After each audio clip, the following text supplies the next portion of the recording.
Welcome to the AHR podcast, where we engage in captivating conversations about the built environment and its influence on shaping a more positive future. I'm Simon Lamprell, a regional director in our Birmingham studio, and today I'm joined with Jenny Flower, who is Senior Interior Designer at AHR. Today, we're here to talk about the Chatwin Building, which is an office refurbishment building in the centre of Birmingham. It's a listed building that we've worked on over the last 3 years and was recently completed. We got involved with this project back in 2019, and we started the project looking at it for a number of developers just in a feasibility appraisal way. Unfortunately, those developers weren't successful, but luckily we got a call out the blue, which was, would we be interested to attend an interview for the building? And we jumped at the opportunity because it was a building that we'd looked at. We found it really interesting. So when we turned up for that first interview, we'd already done quite a lot of work on the building. We could talk about a number of the other schemes that we'd done close by. So the likes of 55 Colmore Row, Phoenix House. And with that local knowledge around the building, plus then some of the studies that we'd already done for the building, we were fortunate enough then to win this interview. So Jen, do you remember when we first went around the building, having won the project, some of those issues that we had with the building? Yeah, so I think initially, at least from my perspective anyway, when we first got in there, obviously there'd been a lot done to it over the years that meant it was a little bit of a mishmash of different spaces, and some now consider some odd choices that had been made along the way. At the same time, even if initially when you first walked in, it was a bit of a visual onslaught in a certain ways, you could still see some of the glimmers coming through of the potential that it had, especially in the front part of the building, which was listed and Victorian. So you still had some of those lovely classical features, even if they were hidden away slightly. Trying to sort out the internal function of that, I think, as well, of the building then, and how the space flowed together, I think was very challenging, but I think we got a good solution. I think that's right, isn't it? Because the building had changed its use over time. So originally it was designed by Chatwin, J. Chatwin, and it was built in 1871 for a silversmith, William Spurrier, and it was for his office and factory. And it was only built as a 3-story property at that point. Then it was extended in 1929. And then in 1989, it had a major refurbishment, and then it became a bank. So it was used as a RBS bank. So it had even a bank vault down in the basement, big steel doors to it. And then on the upper floors, it was the RBS bank. There was a lot of challenges around how they had done that conversion. Do you remember, Jen, some of the issues that we had there with the level changes in the building? Yeah, so it was between what was, the front historical part of the building and the back extension. Back extension having been built on different levels as well, and a different number of levels. So you'd go up to a certain level, let's say level 2, and then you were on one part of what used to be and what is still offices. But then to get to another part, still level 2, you then had to go down a proper rabbit warren of corridors and little bits of stairs to get down to the area which looks out right onto Colmore Row, and you've got the great ceiling heights. Some traditional features were left, things like cornicing and the lovely big windows. But to get to that, the journey getting through from the front door into where the core was, and then getting up and then getting to the front space wasn't a very nice journey. But I think what we managed to do in the end was make that a lot better and a much more pleasant arrival experience or visiting experience, or if you were to work there. Yeah, absolutely. And I guess when we start that design process, one of the key things that we're looking at is how do we get more value? What's important? How do we improve this building and make the most of it? So we start by looking at, is the potential to get additional net area Can we increase the welfare facilities in the building? Is it possible to get roof terraces? How do we make the most of its location in its current position? How do we make the most of it? Can we get any additional welfare facilities? So things like showers, changing rooms, cycle facilities, social spaces for staff.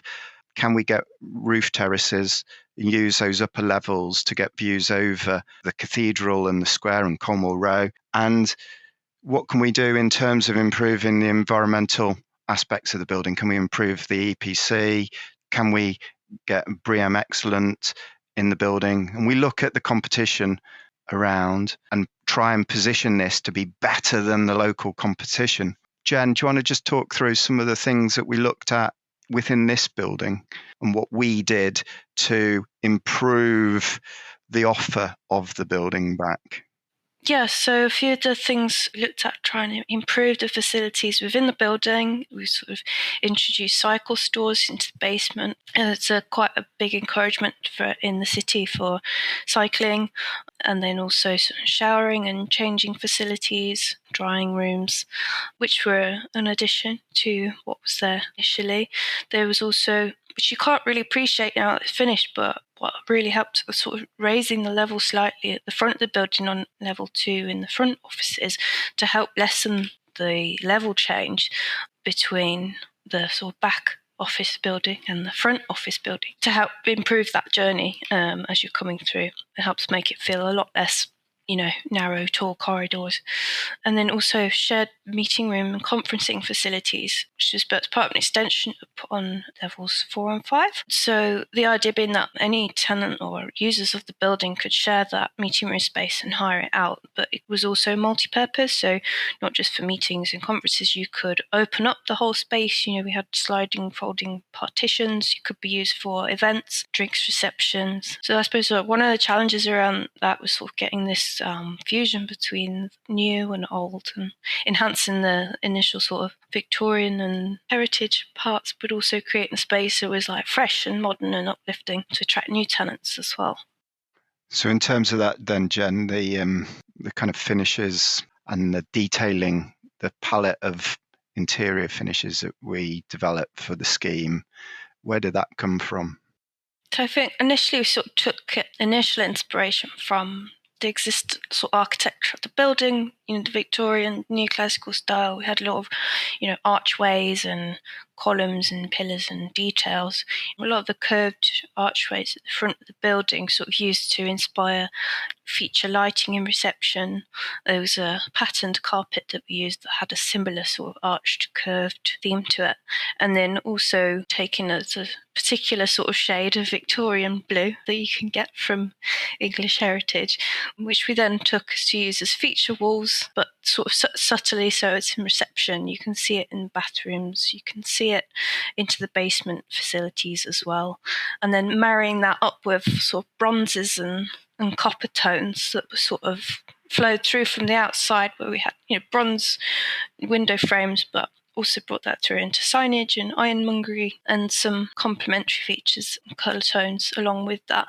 And then up in the meeting room suite, it was a much more modern sort of approach. We had timber slats and greenery, but still using those touches of bronzes and copper colours to sort of help tie them all together. The greenery that we introduced, that come from you're well accredited. So do you want to just talk about the well accreditation scheme and what that means and what you've learned from doing that we're then sort of bringing into some of our schemes? Yeah, so the WELL building standard is a standard that you can apply to buildings, which focuses on basically the well-being of the users that live or work within that building. There's lots of things that it focuses on. It could be operational, management, air, lighting, water quality, all things that could basically affect the well-being of anyone in that building. There is a very large focus within that as well about how the actual interior environment that you're in does affect you mentally and also physically, so including real greenery, so it's this term biophilia, so you can include real greenery, timber, stone effect materials, all of these which sort of provide that link with nature is really, really beneficial for human well-being. I think managing to incorporate real greenery. We've got timber as well, some stone effects.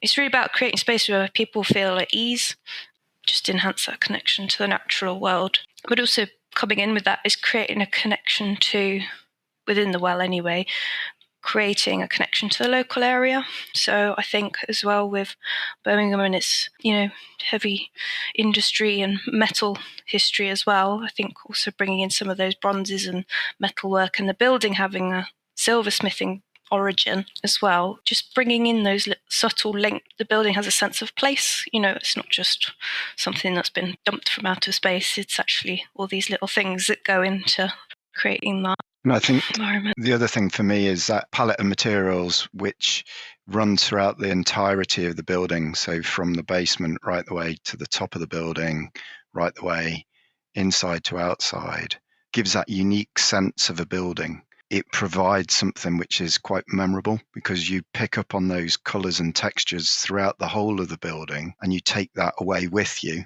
and it joins it all together. So in terms of the listed building, we had a number of challenges around how we develop a scheme which is listed and in the conservation area. We've looked at a number of other listed buildings and worked on those. What are the particular challenges do you see as we move forward on other schemes that are the key watch points? It can be quite tricky in the sense of you've got to strike the perfect sort of balance. I mean, especially when something that has been as old as that and changed so much, when it comes to heritage features, and obviously heritage comes into planning and listed buildings and everything, a lot of it can have been stripped out already, or there's not a lot left that's original. But also, I think particularly on this building, we had a challenge where we were trying to create a space that's suitable for modern working commercial practices. But what the original building had was a lot of small closed rooms. So it was, how do we open that up but still in a sympathetic way that you don't lose all the original character of the building, but at the same time make it a space which is usable for a modern open plan office environment. Do you remember that when we developed the front spaces, there was that really terrible little room on the right-hand side? It was like a store cupboard. Yeah, had no and it had no use whatsoever, did it? And so to bring that back into a usable office environment, what we did was to open up the wall to picture rail level so that we keep the memory of the room but create the bigger space at the lower level. And then for us to get the additional daylight in, because we couldn't change the listed facade. It's a beautiful stone facade which is listed. We've then put a roof light to get additional daylight into that space. And we had other issues, didn't we? We had, the level changes in the building, and actually getting into the building from Colmore Row up into the building. There's 3 flights of stairs. We had a few challenges around how we're going to achieve that. And do you want to just talk through the solution that we came up with in terms of the disabled access into the building and through the building where we had those issues? Yeah, so I think initially the way the building obviously is, and it's stepped access up to the main entrance. But what I think did work out, even though it was challenging to achieve from a physical point of view, there's some really very smart wheelchair accessible platform lifts, which are sort of sunk into the pavement. And then we were also able to match up some of the stone and the frame finishes, because there's sort of 3 main entrances into the building. The front from its original use, the main one in the centre now is the main office entrance, and then there's 2 others as well to the sides. One is now accessing to a restaurant at ground floor. And then so both of those 2 side stairs both have platform lifts you can get from the pavement level up to the upper level. And then also within the building itself, where we've got the meeting room suite that encompasses effectively almost like a mezzanine level, so it's a level in between 2 floors, was also incorporating platform lifts in there to make sure it's as accessible as possible. Yeah, so for me, those ones that externally, I suppose, have turned out really nice, actually. The sort of discrete platform lifts that have been built into the pavement. I think as you walk down Colmore Row, you don't actually notice them. And that's a real success of those. I think when we first looked at what we were going to do there and someone suggested a platform lift, it was kind of gasps of horror from us, wasn't there, in terms of, God, what we got, how are we going to deal with that? But the way that's been developed in a bespoke way is really quite successful. So overall, when we look at the whole development, we start at the beginning of the process and we come up with a whole load of different ideas, and some of these additional levels on the top of the building, can we project at the back? Can we have this? Can we have all sorts of, interesting things into the building? But we have to kind of balance those with the viability of the project as a whole. And we work with the consultants, the agents, the client, and looking at what is the most valuable, what is giving us the biggest bang for buck. We spend a lot of time trying to optimize the design so that we can balance out how much we're investing into the building for the biggest return. And I guess there's some bits within the building that we look at and we kind of go, we must prioritize the reception space because that's where everybody first comes into. But then there's other areas where, we don't spend as much money and we don't spend the same amount of money across the board in all the spaces. So, for example, the back staircases, people are traveling up and down in the lifts in this building. They're not going down through the staircases. So we tend to leave those fairly cheap and, and a lower specification. I think from an interior design perspective, and like you say, it's sort of picking and choosing, almost having like a shopping list of things that you absolutely must keep. So there were a few things that for us really were, it's really important that we keep certain finishes that go through the building, as we talked about before, so that it all hangs together well. But we did manage to have, for instance, a couple of substitutes. We got some 3D feature wall paneling in the main reception space. That was an item in particular which we managed to create a very similar effect that still looked great, but it was a lower spec of material. It wasn't fully formed 3D set, plastic cast type material in the end. It was more of a routed 3D wood panel that was then treated to have a similar finish. So even though it's still bringing down the material, but you don't necessarily lose the quality and the robustness and everything like that, but it's making those sort of informed decisions. It's achieving the same effect, isn't it? The same design intention, but with a different product and in a different way. And I think after we'd gone out to tender, we had to make a few changes with the contractor who got appointed to just adjust and help the cost overall. And there were things like in basement area. Do you remember we had a certain tile? We had a tile that we were using in reception that took down to the changing rooms. Mm-hmm. And it was the same tile, and we ended up hanging on to that tile in the main reception space and on the reception desk. But then basement areas, we used a substitute product, which sits in a similar family, but it saved us a bit of money. It isn't as nice, but it was a balance between trying to make this project viable, financially viable, and make it happen, and hanging on to that intention. No one's walked around that building and gone, why is that tile different? I don't think anybody's noticed it.